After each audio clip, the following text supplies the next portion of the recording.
Hey, what's up everybody? It's me, JB Flintlock. I'm making a short video today to show you how I find the twist rate of a rifle. So I have with me today my 60-pound Flintlock bench gun. So it's new to me. I really haven't done a lot with it the way that I was hoping to.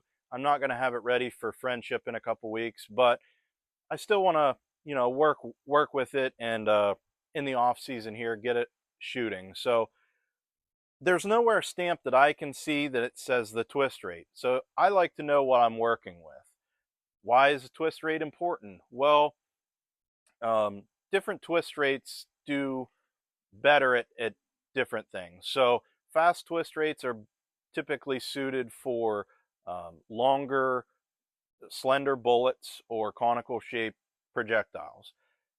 Slow twist rates do better with round balls. It's just the way that they work. If you were to put a round ball in a fast twist, usually you get inaccuracy and vice versa. So, well, I was told this was a slow twist round ball gun. I'm fairly confident it is, but for the sake of demonstration, I'm going to show you the process that I do to verify. So most important thing is a good ramrod or range rod. This is one that I make, along with a good snug cleaning jag. So this is 54 caliber. I have one of my jags. I already cleaned this today, so I know that it's a little bit, it's good for cleaning, but for this purpose, I'm gonna have to double up or triple up my patch to really get a snug fit. You'll see why in a second. Just a tape measure, some tape, doesn't matter what kind. For this, I'm just using blue tape, some patching. This is just some flannel that I cut. In my bench guns, I use 3-inch squares. My offhand stuff, I use 2-inch squares, and some oil. So just to help everything slide through there a little bit better. So I'll show you the process.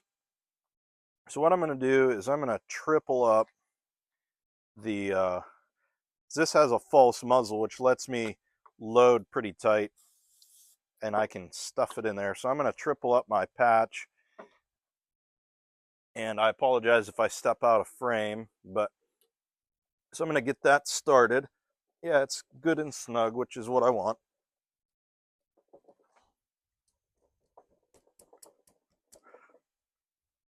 There's a lot of fabric there. All right, that's not going to fly. So what I'll do is just too much fabric on the upper end. So I'm going to take a double patch. I'm going to fold the bottom patch in.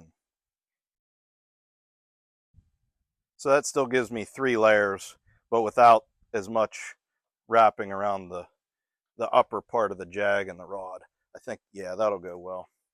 Put my board protector down, and I'm going to run this to within about an inch or so, inch and a half from the bottom.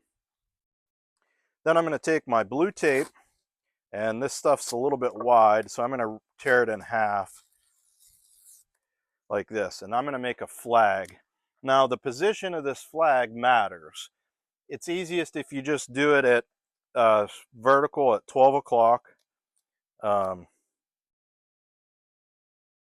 like this, and I'm just going to make it big enough so you can see it, hopefully see it on camera. So I've made it straight up at 12 o'clock. Now I'm going to take a measurement from the leading edge, the front edge of this tape, to the muzzle, and I'm very close to an inch, like real close. So we're going to call it an inch. That was by luck. So what I'm going to do on a, I'm going to pull this back till this rotates around to the bottom. Because I think it's a slow twist, that's what I was told. I'm assuming it's going to be, say it, for example, it's a 1 in 60 twist. The barrel's not 60 inches, so it's not even going to make one full turn.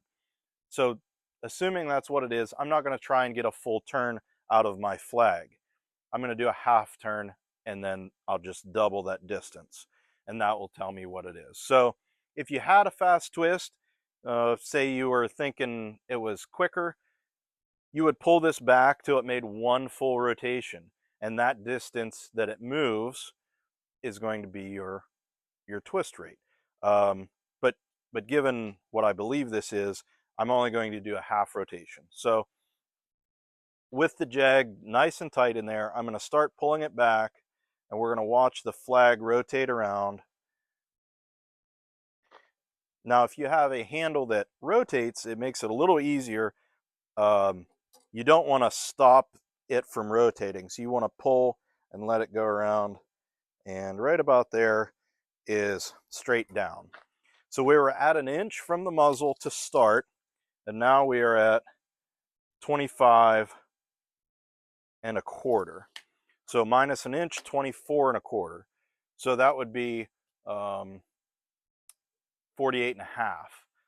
So it's a 1 48 twist. That's going to do well with a round ball.